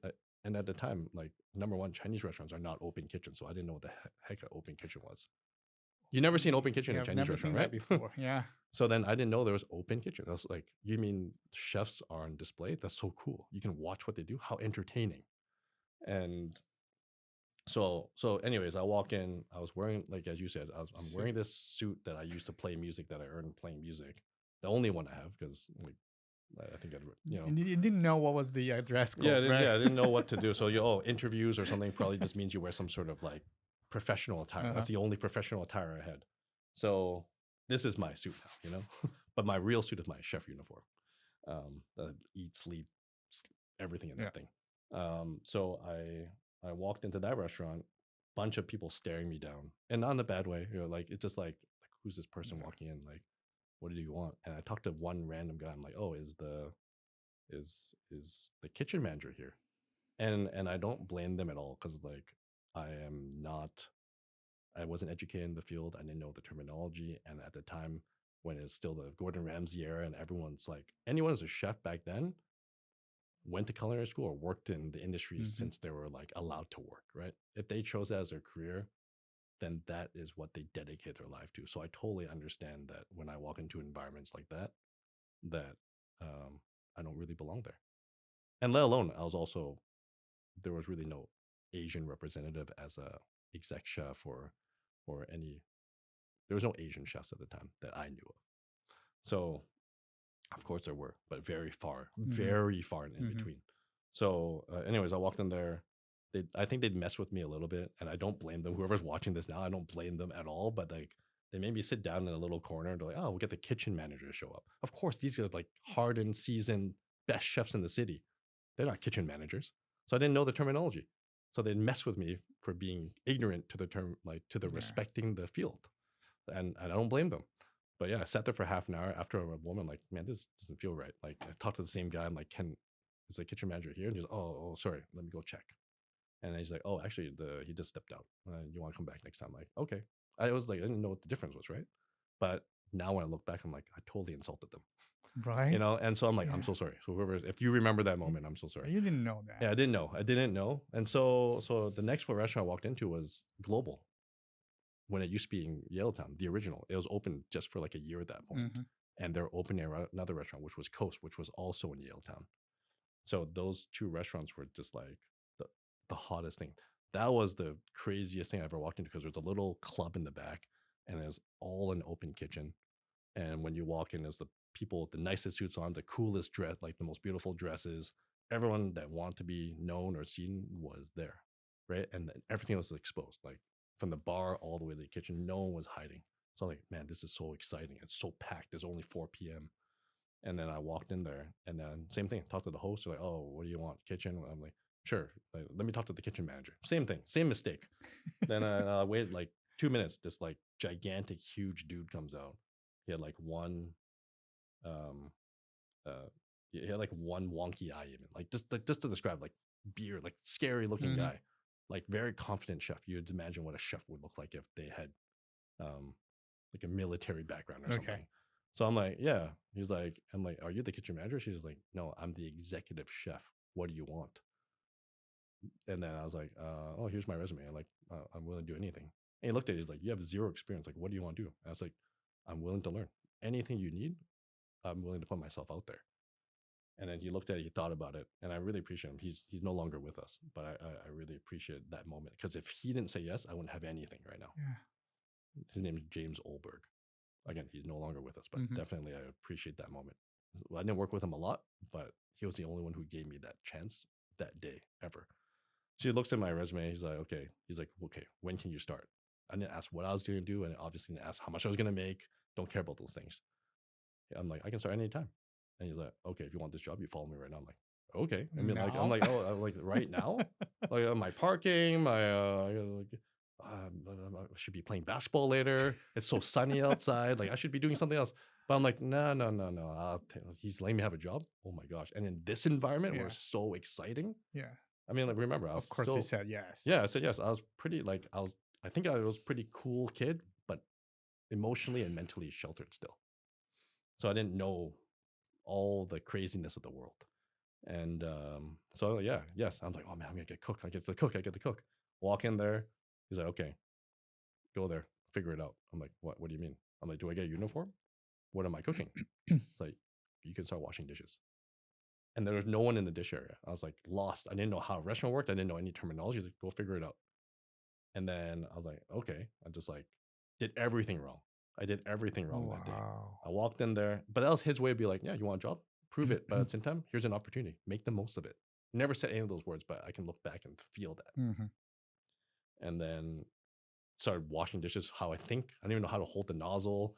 I'm like, you like wiping one plate at a time, trying to put it on the rack or something. I'm trying not to get my suit dirty. Right. I had a white shirt inside. I'm like, screw this. And then like I remember a few times a really nice server came by and he was like, Chef, can you get this guy a uniform at least? Chef's like, no, he wants his He job. was testing you. Yeah, he was testing me. And then I mean, kitchen people will laugh at me, but I'll say this, like, when people started showing up, other dishwashers, they're like, they mess with me too, but became good friends. But they were really awesome. They taught me a lot. But they're like, whenever you hear in restaurants like, oh, pan pickup or something, right? That means like there's a bunch of hot, dirty, like smoking hot pans in some sort of container or a rack or something that have been used after they've cooked that dish. And so, uh, but back then, if you're 1 second too slow, they'll get pissed at you, right? Okay. You're 1 second too early, they're like, get away from me. They will push you, kick you out of the way because it's way too busy. It's way too much pressure. So I didn't know that time. So then all the dishwashers who were there, like they call paper, oh, Will, you're new. Go pick up the pans. I'm like, what's the big deal? Who cares? And then they're like, just make sure you're fast and it's gonna be super hot. I'm like, but you're not even gonna show me how to do it? And they're like, no, just go get it. And then they give me a cloth. I'm like, okay, it's gonna be hot. I'm like, oh yeah, it's hot. So gave me a cloth. And I'm like, inherently, I was a UBC student. I should have some sort of education in physics and chemistry and everything else. But I like naturally just like brought the dry cloth that those guys gave me to protect myself. I like went to the sink. I put cold water on it, which is a no because it creates steam when you burn your hand, right? Yeah. But I didn't think that way. I was like, oh, hot pan. Oh, I'm nervous. I'm gonna pick up pans. Cold water. Like cold water. It's gotta make sense, right? Something hot. Like there's a fire. Put cold water on it. And so like I was always almost there, and then some person's like, "What the hell are you doing?" They like, I remember this. They like almost like basically slapped that cloth out of my hand. Like, what are you doing? You're gonna burn yourself. And I like kind of snapped out of it. Like, oh yeah, you're right. Like physics and science and whatever, right? And I'm like, oh yeah. And so, but anyways, funny story is like that day. I feel like I always say, and I say it all the time, but I saw what I felt was the right way of how to treat people. I saw what I sometimes, it's the kitchen, so it's not the best, but you also see some things that you don't want to be like, and then you see everything and anything in between. Like, so I always say my culinary life flashed before my eyes that day, and actually from that day on, I never stopped cooking. I would wash dishes. Oh, I didn't even cook yet. Wash dishes. Got moved to Coast after that. I washed dishes there. Went to university. In between those, I would play shows at nighttime for one summer, and for music for Theater Under the Stars. And then I'd go back and work, and every day was like that. And so I didn't know I was going to lose my weekends. I didn't know I was going to lose all my friends. I didn't lose them; they were supportive, but I wouldn't see them. So I never had the same connection after. Luckily enough, they supported me too and thought it was cool. So I actually got some of my friends to become, two of them became dishwashers too. Oh, okay. Because in the silliest of ways, and I think everyone can recognize this too, if you're in the industry and you're a young, like, especially me, an Asian kid, I don't want to spend money on anything, right? Like, I didn't have any money to spend. So then they're like, that shift too. Of course, it was crazy, it was tough, but it was so exciting. I didn't understand what excitement was actually until that moment in time. But then also there was staff meal. I didn't know I was gonna get fed. I didn't know I could drink pop. I wasn't even allowed to have pop. That was a good part. So they're like, they're like, oh, you want to eat this? You can use this as your staff meal. Right. I'm like, number one, I'm like, what is this? Like, first thing I said, is it free? Right? Like, because I was like, wait, I work here, but I'm only making like, I think I started off at like $8, whatever minimum wage was, like $8 something. It became like $9 something after. But I'm like, I don't need to pay for this, right? They're like, no. You work here, you get a staff meal. I'm like, okay. They're like, do you want something to drink? I'm like, what, water? And then they're like, no, we have a pop machine. We have this. Like, pop is free too? I'm like, oh my God, this is the best job ever. And then I'm like calculating. I'm like, I'm making $8.75. I worked here for who knows how long. Let's say an 8-hour shift. And then I'm like, oh yeah, by the way, how much is this dish? I didn't know what it was. Like, number one, what is it? They're like, it's risotto. I'm like, what the heck is risotto? Yeah. Right? Like, and then it had like a piece of like seared ahi tuna. I'm like, wow. Like, in my mind, I'm like, this looks expensive. They're like, how much is this dish? You're like, oh, about, I don't know, $34 something. That was already 20 years ago, right? Like, over 20 years ago. I'm like, wait, so I get to eat this and drink a pop that you're probably going to charge me $6 for free? In my mind, free, right? I'm like, yeah. I'm like, no way. This is so good. And then like a couple hours later, the guy's like, oh, here, have this. I'm like, why do I get second one? Oh, we screwed up. So it's like some braised beef or something, right? And so I'm like, okay, this job is amazing. And I'm like, ruined suit, doesn't matter. I think this is the best day of my life. And I tell my friends after, you want a job? You get to eat like $100 worth of food per day and you get paid. I'm like, well, yeah, I'm in. Right. But anyways, I mean, they thought the same thing, at least for the first few days. But yes, I'd say that day, funny things aside, like they were all meaningful. Like all that got me stuck in the industry, and it never stopped since. Just had an idea, just crossed my mind. You come back home, you're really still living with your parents. Yeah. come back home and you say, I found this job, the dishwasher, what was their reaction? One, I don't remember very well, but I know like, oh, good for you. You have a job, right? Okay. Congratulations, you found a job, right? That's the first step. Doesn't matter what. Yeah, it doesn't matter what, because it's the first step you're doing. And probably in their mind, and I can look back a little bit and be like, maybe I was too cavalier with no responsibility. I was like, okay, summer means even after Fuji University, summer means I'm gonna just hang out with my friends every day. I don't have any responsibility. I'm gonna go on Just vacation. enjoy summer. Yeah, I'm gonna enjoy Yeah. summer. Like I when I lived with my parents, I lived right across from a basketball court, so I couldn't stop myself. In fact, I failed at least 2 courses because of it. Okay, like I just couldn't stop myself. So I'd see Mhm. people playing. I'm like, I'm competitive. Yeah. I want to beat them. I want to play with my team, my friends. We're gonna go there and challenge these people and play. And um so I think they were happy that I got something that was in the professional world. But of course, we can lead in this later. But no one knows what anyone goes through until they go through it, and Mhm. you live that career, that life, right? Like one chef has said, and I use it quite often in my own context, but they there's like, you don't if you don't do the job, you don't get the job. Mhm. If you don't self-educate, then you're not educated. So um I still sort of often use that philosophy, because it's not that you have to do the job to get that same job. It's like you just gotta be proactive. You gotta show character. You gotta show initiative. You gotta show heart in something that you want to achieve. You don't just get it by getting it. So again, long story short, I think if you're asking what did they think, they didn't know it was going to turn into this, and definitely they didn't understand what the industry is Just about. just thought it was going to be a Yeah, summer they thought it job. was going to be a summer job that led into something. So it definitely scared them, I think, when I said, I want to commit to becoming a I chef. want to continue doing this. Yeah. Wow. So, but years later, many decades later, I think they understand now. But it took many decades to get there. Okay. Yeah. Not that we weren't supportive, but it's just scary. It's unknown. What was the concern? Yeah, Right? you went to university. You're good at music. You're good at this stuff. You love art. Why are you choosing to be a dishwasher? Why are you choosing to be a cook? Mm. How long? Why is it taking so long to become a chef? What's so hard about it? Because not everyone Because can there's just no one understands. become a chef, Yeah, right? no not one knows. not everyone. Yeah, no. It's if I always say, like, you think about it. If how many restaurants in even this city, let alone Burnaby or Vancouver or wherever, then from there, how many positions are there as even a manager? Then how many positions are as the executive chef? How many people stayed there for how long? Like, it gets progressively Mhm. exponentially difficult. I always say, like, um like when you're like a cook and or a dishwasher or just working your way up, it feels like you're in an exponential curve, but you feel like you're on the bottom of that curve. But then once you get that one chance, you get that one opportunity to that someone, like you said, mentors you, believes in you. I mean, I definitely got that from my experience, which we might touch on later. But I definitely got that from my experience working even my first dishwashing job. Um, Once someone gives you the opportunity and you capitalize, like we've said probably an hour ago, that we got that far, then that curve becomes exponential.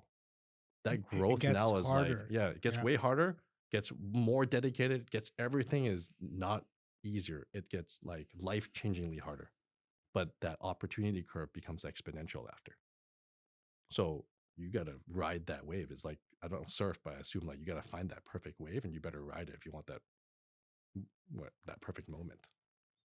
Yeah, because I was going to ask you that because this industry is very very competitive, and the work environment can sometimes be toxic. Yeah. Does what are what were the most challenging moments for you, like early in your career, like dishwasher? You already said I wouldn't say when challenging. you pass that and you start doing other things, not only working as a dishwasher. What are the next steps, and how hard is for you to get Yeah. through this? And that's where mentorship and support matters. People who can see potential. So this is how it happened. Like, I went from global. They just opened the restaurant Coast, but that was the hottest thing at the time, right? Still Yellowtown, brand new restaurant, huge open kitchen, giant center table where it's only tasting menu 5 days a week or whatever. And it was like the coolest restaurant at the time, and just open, so it was hot. And so at that time, I already became more and more serious about what I'm doing, but I was still a dishwasher because they were like, you can't cook until you graduate university or you decide to commit to this thing even beyond 8 hours a day. And I was like, okay. So then when I was at work, as they gain your trust and stuff, then they would let me plate some pastries every so often or do some little bit of prep. And then they start realizing I'm really good at making things look beautiful. Yeah, I didn't know what the food was. I didn't know how to describe it. I didn't even know the food cost. Didn't care about any of that stuff because I didn't know. I just thought it was like painting. I thought it was just like another color I could use. And so they started recognizing that, but then I also got more into it. So I would start bugging all the cooks, all the hardcore cooks. I'm like, oh, what is that? How do you make it? And then I remember multiple times, um, they became good friends, but they still said these things, which is very true for them because they're dedicated, lifelong cooks. They're like, hey, I appreciate what you're doing. I value the fact that you want to learn. But they're like, I've been cooking since I was 14. I went to culinary school. I'm still paying off my culinary school thing. Like, number one, why would I teach you? Right? Like, you're a university kid. You have an opportunity to do all this stuff. Why would I teach you? But at the same time, they also said, like, I value that you care about this, but you'll never make it. He became a good friend. He became a good friend. But they were just protecting their livelihood, right? Mhm. Like, why did they need to teach me their culinary secrets? There shouldn't be secrets. That's the thing. But I remember the person who gave me my opportunities, who made them all sort of believe otherwise. His name is Sean Riley. Also, he did pass away recently, maybe 2 years ago, year and a half ago. And but he was the one who gave me my first opportunity because he's like, if someone cares about cooking and they want to know, then it's your responsibility to show them because we're all one team here. If he's asking you what it is, tell him what it is. Tell him how you make it. Be a teacher. If you're able to teach something, you're a better version of yourself after.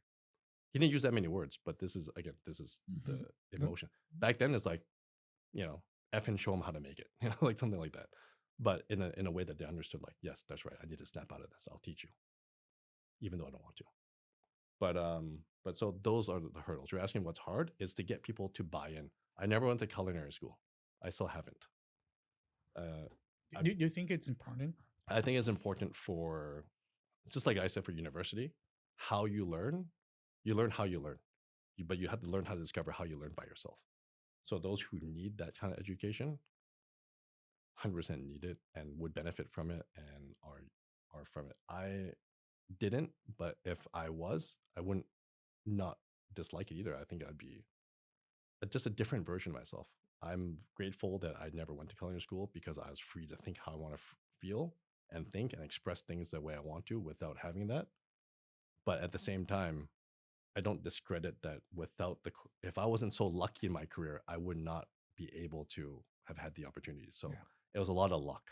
It was a lot of luck. If I didn't have that luck, I 100% would not be able. I would have had to go to culinary Yeah. school.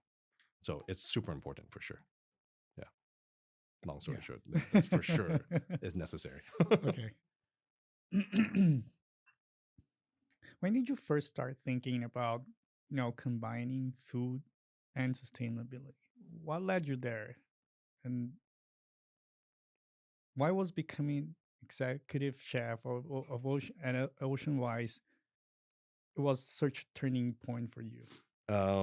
Becoming executive chef at Ocean Wise was a dream come true, but the turning point happened when I worked for the Fairmont Pacific Rim. Mm. Uh, and I'm lucky to have got there because I wouldn't know a different level of cooking if I didn't, and I wouldn't know a different ability to reach out to the broader universe, the world, if I wasn't in a 5-star top hotel in the country, let alone North America, especially at the time. So one, I was already given an opportunity that I shouldn't actually get. I don't have my red seal. I never went to culinary Mm. school. All I have is my experience to prove for itself.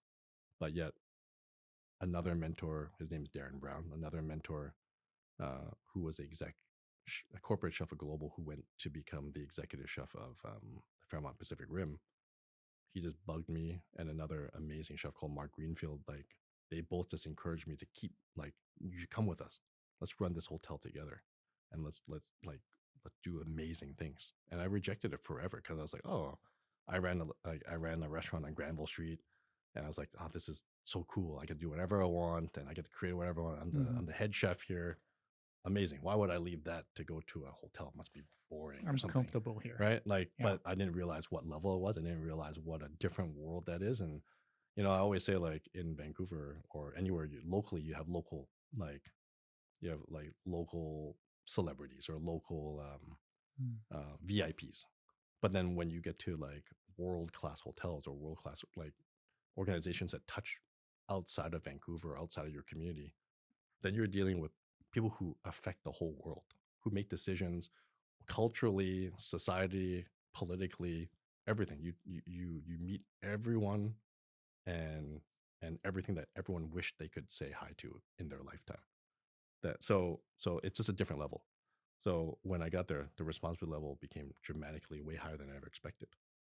But it was also an environment where there was resources and there was a ability based on the platform to make a change. So I definitely say all ocean-wise things happen because of a few things. One is the sushi chef that I worked together with. I was the sous chef for all the restaurants at Fairmont. And then, so we're like, oh, Chef Darren was like, okay, we should do something more. Why don't you guys work on making this place 100% ocean-wise? So that was through, like at the time, this was again 2010 or 11 or 12. It wasn't common. People still love bluefin tuna. People like all the things that, Is right? that Like right? it isn't there wasn't that mentality so strongly. It's already been happening for many years before that with the Godfather of Ocean Wise and all the other chefs who've been there, such as Ned Bell, who have inspired that journey. But at the same time, it wasn't the popular consensus, right? If you're paying hundreds of dollars for a tasting menu, you better get what you perceive as the top rarest products on earth. And then we sort of went polar opposite and said, like, how do we find the most local? How do we find the most sustainable? How do we find new innovative things that are a lot better for um, the goal of seafood sustainability and ocean conservation? So I didn't know how to describe things at that time that way. I didn't know anything about it, but I realized, wait a minute, I can connect my biology passion to my food now. I didn't know there was they didn't know there's an avenue, a bridge to make that happen. I didn't know. So we actually did it. We were the first like 100% ocean-wise sushi restaurant in all of Canada. Top like third, I think, in all of Canada to be 100% recognized as being ocean-wise, which was 100% sustainable at the time. And that led down a rabbit hole I'm still in today. So it changed everything. It changed everything. It changed my perspective for everything, and it made me believe even further what I was saying. There is significance in what you do, and every move that you make, every choice you make, not just how the dish tastes or what it looks like or how it progresses within the menu structure or for the concept of the restaurant or environment you work in, but also that subtle difference where someone who may never recognize, but if you can chat with them about it, if they ever did on their own discover that, like, wait, you took that amount of detail to care about this mission that we might not understand yet, but that you believe in that much that you're making that huge of an impact on it by making those choices also affect everything about how you perceive your profession. Yeah, for sure. Yeah. So we could spend hours talking about your professional life. Yeah. We just got here. Yeah. But I really want to take a moment and talk about your cultural identity. Sure. You have already shared that even though you were surrounded by your culture, you felt disconnected from it for a long, long time. Yeah. That you said that Chinese food was part of your everyday life growing up. But when work took over and family dinners faded, yes, cooking became a way to reconnect. What did that disconnection look like for you? It made me from someone who saw my family, my relatives, and talked to them every week, let alone very often, to what I believe I became like black sheep to myself. Mhm. Everyone else, of course, supported me all the way through and it's cheered me on, but that the emotion I felt for myself, being in an environment where it's so different than, in my perception, so different than what anyone's used to, is not a usual lifestyle. You finish work at 4 in the morning, you go to sleep at Mhm. 6 or 7 in the morning, you don't see nobody, you wake up and you feel like a vampire. Yeah. Like tons of things that are just polar opposite than what a regular 9 to 5 Job. regular Yeah. life is like, right? What you perceive as regular. And so that's what I'm saying. Like I myself, it was my own sort of wrongdoing, but it's just like I disconnected too much because I got too obsessed with what I was doing, Mhm. and I was always took too long to explain what it was, to what this industry is about, why Mhm. it's so important to the people who were supposed to be closest to me. So I mean, in that sense, that's why I still thank them so much because they cheered me on still to this day. But sometimes they might not know how to cheer you on, but you know that they didn't give up on it. When me, I just escaped into my work even further. Yeah. Yeah. And when did you realize that cooking was actually helping you to, reconnect with your culture? Uh, Was there any like a specific yes, moment? yes, 100%. Many moments, of course, right? There's little nuances every single Mhm. day that you can find significance to reconnect with anybody, let alone your own family, let alone your relatives. But I do think one thing that sort of reconnect me, especially to this beginning of this conversation, where it was my grandfather, Mhm. because it was through Chinese Restaurant Awards, which I've done a lot of work for, and I really appreciate still to this day, because it opened up my mind to who I culturally am. So done lots of work, volunteered tons, um, lots of fundraisers, all that, Fundraisers, and yeah. like I only have gratitude towards that to the max. And there was one dinner when I opened like the Club Versante, which was like Versante Hotel in Richmond, and we opened 4 restaurants within 1 year.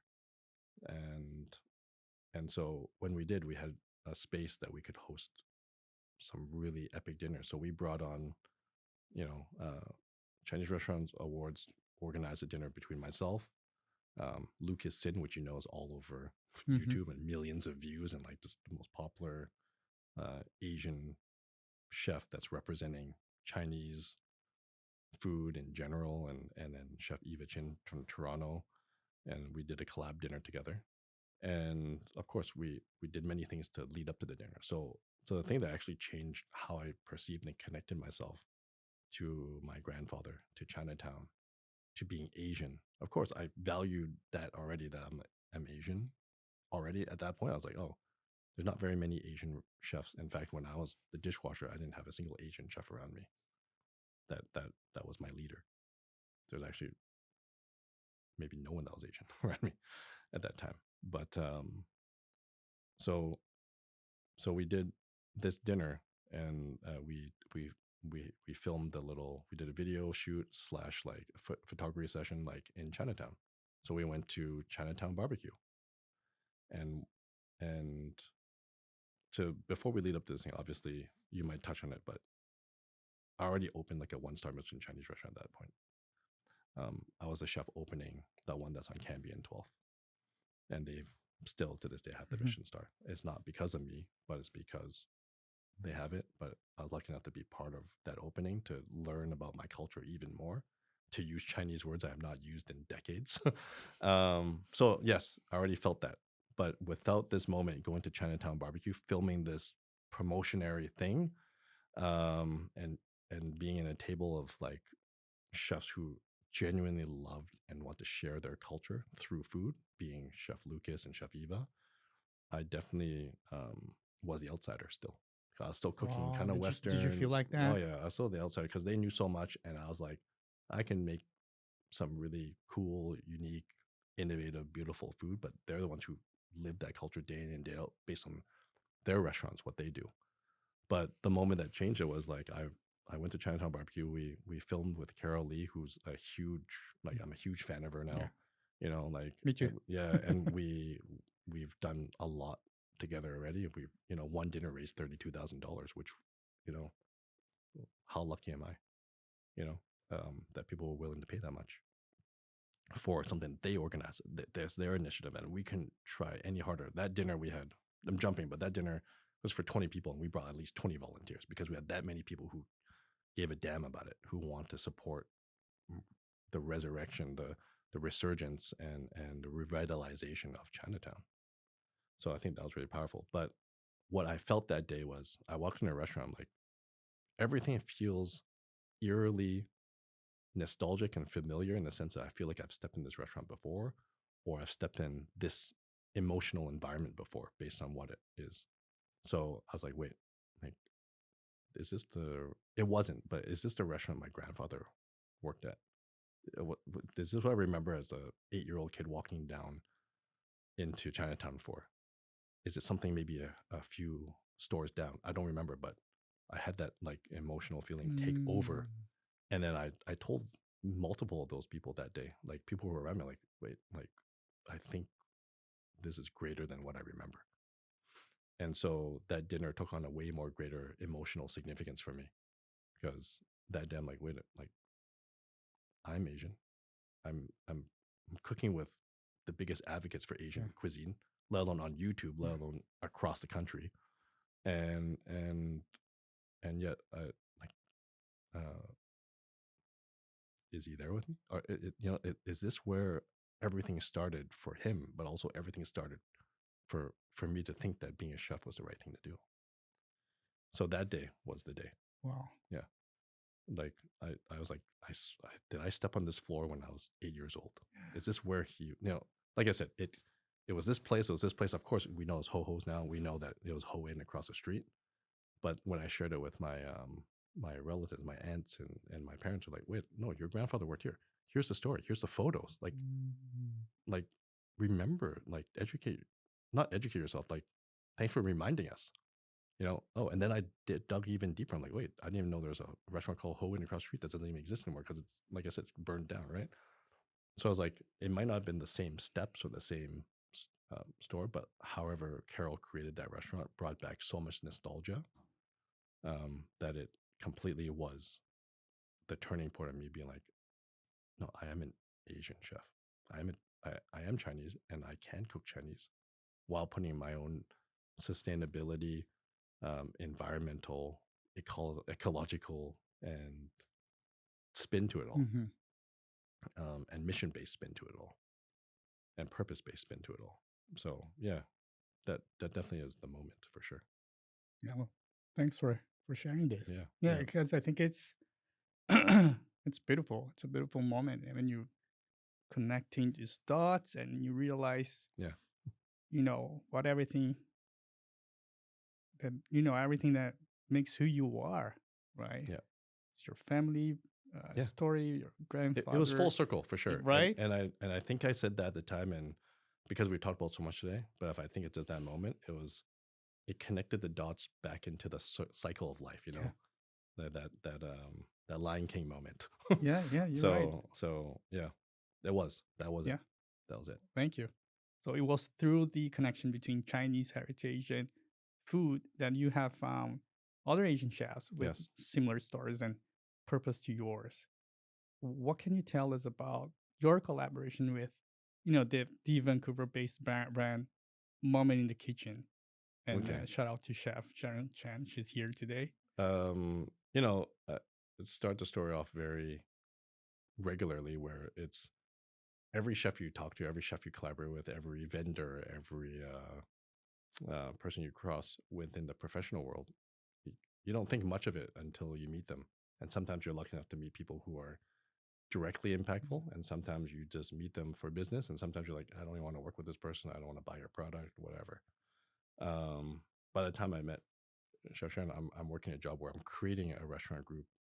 I'm designing and ideating restaurants. I don't have a restaurant, so I was lucky enough to even be part of this event. So it all came about in an event called Light Up Chinatown. So organized by Chinatown Foundation, obviously all the thanks to Carol Lee and her team. But also at that moment in time, we talked about the Chinese Restaurant Awards.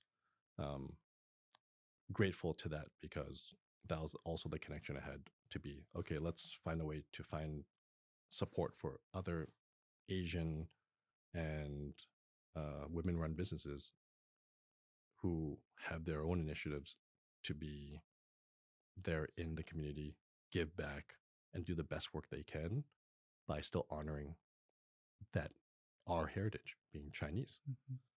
So that's where the collaboration started and has not stopped, because I discovered through this whole process that we're all really mission based, we're all purpose based, and we have greater and greater things we can do when we can build a greater team around us. And Chef Sharon is like the core of that team, and we're so lucky to have a plethora of other people around us who are that core. So I make a joke in the most like a respectful way possible, but like by working with Chef Sharon, by being so lucky to have that built that connection. I mean, it's definitely my culinary soulmate, Wow. in that sense, because look at what we do now. Yeah. We're, I know you'll touch on it, but like we're working through our own efforts and our own passions with collaboration with Vancouver Coastal Health for changing all the menus in Richmond Hospital to reflect the populations that's there, which is a lot more Chinese. Without our collaboration, like without them recognizing that we're able to do all these different Chinese pop-ups, that we've donated so much of our time, effort back, and fundraised so many thousands of dollars. It's not monetary, but it's just evidence of the work put in, that we're lucky enough to have the opportunity to put our time and our effort and our extracurricular work Yeah. into helping people at the beginning of their lives, at the end of their lives, but at the middle of their lives, where we're trying to make their lives better all the time through that work that we do. On top of that, of course, all the pop-ups and everything else, the more we work together and the more we grow our whole team around us, then we know that the bigger impact we can make. And we're never asking for $1 back for it. We're never asking, we just want to do it because we want to, and we love to, and that's our core mission. And we're lucky enough that it's the platform of Chinese food that we're doing it on, and that's what people are asking us for. But we would do it in any platform. If they asked us to cook burgers all day long, no problem. We can make tacos. We can shuck oysters Yeah. all day. We can do anything. I always say, like, cooking is a passion for all of us. It's really our core passion. But I also remind us all that, like, cooking, luckily, that we have this platform, is the stage, is our canvas that we can communicate from for things that are greater than just food. Food is important to sustain the world, of course, and to create culture and community and family and conversation. But it can extend far beyond that. Just like your podcast, like it could be talking about food, it could be talking about business, it can be talking about anything. But yet at the same time, they're all interchangeable in the sense that we just need a place to share our story so that we can inspire other people to do their mission or to discover their purpose in life. Of course, still maintaining, all the necessary things of societal needs, being a job or something. Yeah. But that's why we joke. We work there's 30 hours in a 24-hour day because we need it to fulfill all the missions possible. She's laughing. Yeah. I think we're all laughing, but Yeah. it's true. That's why it's funny, because it's funny because it's true. And that's why I say, like, I couldn't be more grateful, because everything is leading to more opportunities that not only help each other's personal worlds, but also help the world in the future. Yeah. And support the causes that we have worked towards, sometimes not even realizing. Maybe ocean-wise, maybe all the Chinese community work that we do, let alone the hospital work that we do, let alone anything else that pops up in the future, that can do something greater. That's not just, I run a restaurant. Yeah, and you or I definitely cook. are. Yeah. Yeah. Yeah. So I'll say it before. I'll say it again, because you guys are pretty successful in what you do, and that's great. But what actually caught my attention when I was reading about you guys is this collaboration. Yeah.